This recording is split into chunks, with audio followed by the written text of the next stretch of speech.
नमस्कार दोस्तों, bloody tax के आज के बहुत ही ज्यादा भूतिया से डरा देने वाले एपिसोड में आप सभी लोगों का बहुत बहुत स्वागत है। दोस्तों आज का ये वीडियो सचमुच में बहुत ही ज्यादा डरावना है, क्योंकि आज के इस वीडियो में हम लोग बात करने वाले हैं आदित्य नाम के लड़के के साथ बीती हुई सच्ची भूतिया घटना के बारे में, जो आज से तकरीबन 3 साल पहले उसकी जिंदगी में नासिक नाम के शहर में बीती थी। दरअसल इसके बारे में उसे कुछ भी अंदाजा नहीं था कि उसकी जिंदगी में आखिर क्या घटने वाला है।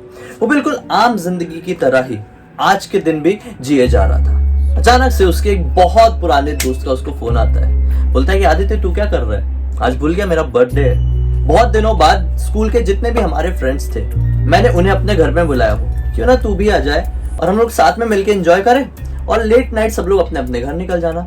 आदित्य तैयार हो जाता है। आदित्य के इस फ्रेंड का जो घर था वो उससे तकरीबन 3-4 किलोमीटर की दूरी पर रहा होगा आदित्य के घर से। आदित्य ने सोचा कि मैं मैक्स टू मैक्स 7 बजे के आसपास उसके घर पहुंचूंगा, 12 बजे तक हम लोग साथ में टाइम स्पेंड करेंगे और फिर मैं 12 बजे के लिए अपने घर निकल जाऊंगा।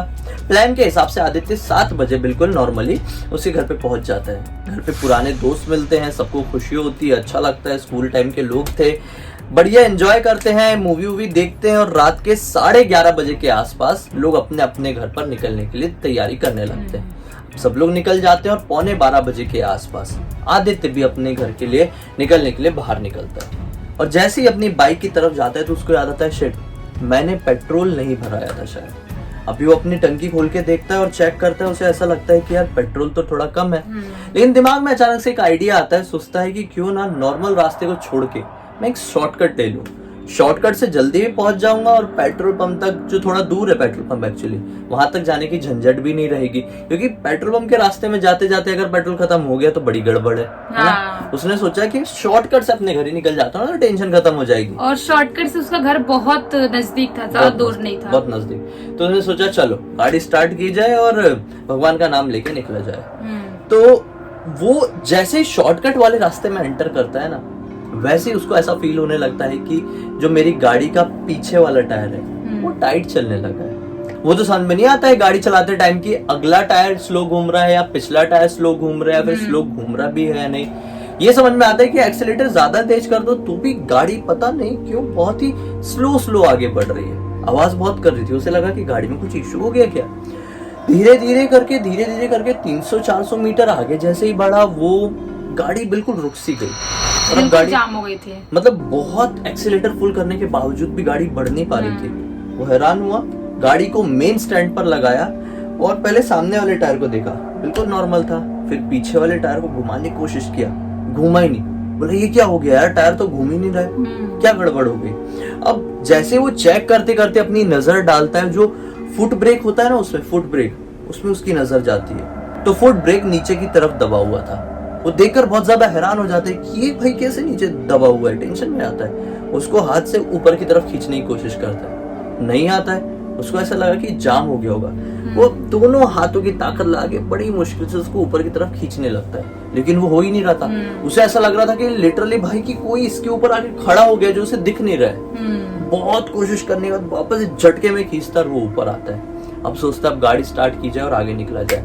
अब वो गाड़ी स्टार्ट करके जैसे ही आगे निकलता है 100 मीटर मुश्किल से आगे बढ़ता है कि देखता है रोड पे एक औरत अपने बच्चे को गोद में लेके खड़ी है और ऐसे ऐसे हाथ करके लिफ्ट मांगने की कोशिश कर रही है।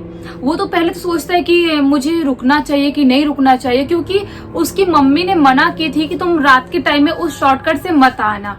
लेकिन फिर सोचता है कि यार अकेली औरत है, छोटा सा बच्चा है, एक बार मैं रुक के पूछ लेता हूँ, अगर मेरे रास्ते में पड़ रहा होगा उसका घर तो मैं उसको रास्ते में छोड़ दूंगा। तो उसके पास वो जाता है और उससे पूछता है कि आप इतने रात में यहाँ पे क्यों खड़े हो और आपको कहाँ पर जाना है। तो वो औरत एक गांव का नाम बताती है। आदित्य सुन के सोचता है कि ये जो गांव का नाम ले रही है वो मेरे घर से और 2-3 किलोमीटर आगे है। अब अगर मैं इसको उसके घर पे छोड़ने की झंझट पालूंगा तो क्या होगा, मेरी गाड़ी में पेट्रोल भी नहीं है, बीच रास्ते में पेट्रोल कहीं खत्म हो गया तो मेरे लेने के देने पड़ जाएंगे। तो आदित्य कहता है कि मैं आपको लिफ्ट तो दे देता हूँ लेकिन आपके गांव तक नहीं दे पाऊंगा, आपके गांव से थोड़ा पहले आपको उतार दूंगा, आप पैदल चले जाना। अब ये सुनकर जैसे ये बात सुनती ना वो औरत उसके ऊपर भड़क जाती है। उसको सुनाने लगती है कि तू कौन होता है मुझे नहीं छोड़ने वाला, मुझे छोड़ना पड़ेगा नहीं तो देख लेना मैं तेरे साथ क्या करूंगी। ऐसा जोर जोर से चिल्लाने लगती है, एकदम गुस्सा हो जाती है, लाउडली गला फाड़ने लगती है अपना, बिल्कुल उल्टी सीधी बातें बोलने लगती है। आदित्य के मन में थोड़ा टेंशन आता है, बोलता है यार कौन मुंह लगे रात के समय ऐसे लोगों से। गाड़ी स्टार्ट करता है, आगे की तरफ जैसे ही बढ़ता है अचानक से उसे फील होता है कि मेरे बाजू में कुछ है। जैसे ही पलट के देखता है तो ये पाता है कि उसके बाजू में बराबरी की स्पीड से, बाइक की बराबरी की स्पीड से वो औरत हाथ में बच्चा लिए दौड़ रही है। बहुत ज्यादा चौंक गया कि इतनी तेज कैसे दौड़ सकती है, क्योंकि स्पीड गाड़ी की अभी 40 किलोमीटर के आसपास रही होगी, 40 km/h की। तो वो टेंशन में आ गया कि इतनी तेज कैसे दौड़ रही है भाई वो औरत, और उसके हाथ में बच्चा भी है।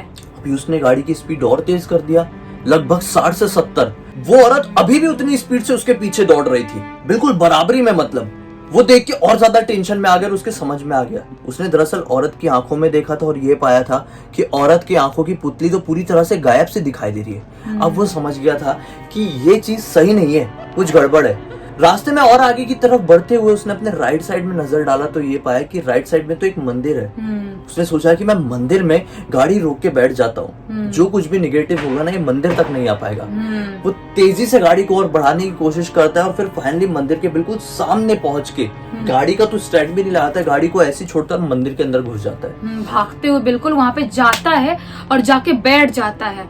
और बैठने के बाद वो इधर उधर आंख घुमा के देखने की कोशिश करता है, कहीं कुछ दिख तो नहीं रहा है। तो देखता है कि उसके राइट साइड में वही औरत वहां पे खड़ी है और उसको घूर घूर के देख रही है, बिल्कुल गुस्से में देख रही थी। हाँ। अब उसको ऐसा देख के आदित्य और ज्यादा घबरा जाता है। अब सोचता है कि पता नहीं क्या होगा, कैसे नहीं, मैं इससे कैसे अपना पीछा छुड़ाऊंगा। यही सोचते सोचते घबराहट के कारण आदित्य उसको देखना भी बंद कर देता है, क्योंकि जितना देखेगा उतना ज्यादा मन में डर बैठेगा।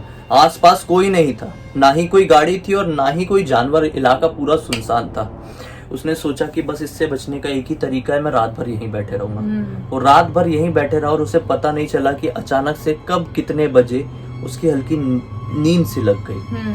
और जब वापस नींद खुली तो उसने ये पाया कि सूरज की रोशनी निकल चुकी है, दिन हो चुका है, चिड़िया चहक रही है। अब उसने सोचा कि शायद अब निकलना बेटर होगा, लेकिन फिर भी निकलने से पहले उसने बाहर की तरफ झांक कर देखा कि कुछ गड़बड़ तो नहीं है। वही उसी दिशा में देखा तो वो औरत नहीं थी, कहीं और औरत मिली नहीं।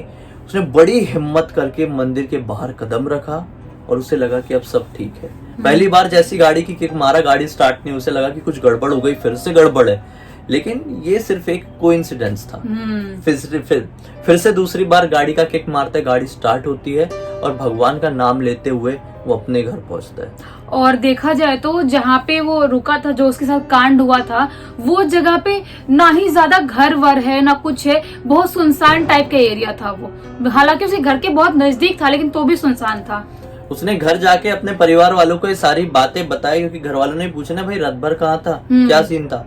तो घर वालों ने बोले कि वो रास्ता ही थोड़ा गड़बड़ है, बहुत सारे लोगों ने शिकायत की है वहां से लौटते समय कि कुछ गड़बड़ होती है रात में, बेटर हो उस रास्ते से तुम अगली बार से बचना। बस उस दिन के बाद से आदित्य ने आज तक उस रास्ते का चेहरा कभी नहीं देखा, रात में क्या दिन में भी वहां नहीं जाता है। देखा जाए तो सेम टू सेम ये फिल्म सिटी जैसा हुआ था उसके साथ भी, क्योंकि फिल्म सिटी में भी लोगों के गाड़ी की स्पीड से एक चुड़ैल भागती है उनके मुंबई साथ। फिल्म सिटी में, मुंबई फिल्म सिटी में उतनी स्पीड में भागती है और लोग रात के टाइम में लगभग बचते हैं कि अकेले वहां से ट्रेवल करना। वैसे शूट की गाड़ी रहती है उसमें ट्रेवल करते, जितने एक्टर होंगे जो भी टीम वाले लोग होते हैं साथ में ट्रेवल करते हैं, लेकिन अकेले बहुत मुश्किल से लोग ट्रेवल करते हैं। हाँ, इस तरह की एनर्जीज किसी अकेले इंसान को जो गाड़ी में ट्रेवल कर रहा होता है उसको ही अपना शिकार बनाती है और फिर फाइनली एक्सीडेंट वगैरह होता है। हाँ। ये क्योंकि प्रेत आत्माएं रहती है, पता नहीं क्यों ऐसा करती है। ऐसा करने से उनके मन में शांति मिलती होंगी, अतृप्त रहती होंगी। भाई उनकी दुनिया को समझना तो बहुत ही बड़ी चीज है। तिल के ताड़ को, राई के पहाड़ को समझना है उनकी, वही तो बात है। तो बहुत मुश्किल हो जाता है। खैर, आप लोगों को समझ में आया कि ऐसा क्यों होता है, कि आप लोगों के साथ भी कुछ ऐसा हुआ है? कमेंट सेक्शन में जरूर बताइए। हमें पहली बार देख रहा है तो इस चैनल को सब्सक्राइब करके बेल आइकन दबा के ऑल के ऑप्शन में क्लिक करना, क्योंकि इसी तरह के हैरान कर देने वाले अनोखे वीडियो आप लोगों के सामने रेगुलरली लेके आते रहते हैं। इंस्टा की लिंक इस वीडियो के डिस्क्रिप्शन बॉक्स में ले क्लिक करके डायरेक्टली वहां पर पहुंच जाना। चलिए कल फिर से मिलते हैं, तब तक के लिए बहुत बहुत धन्यवाद। आपका दिन शुभ हो।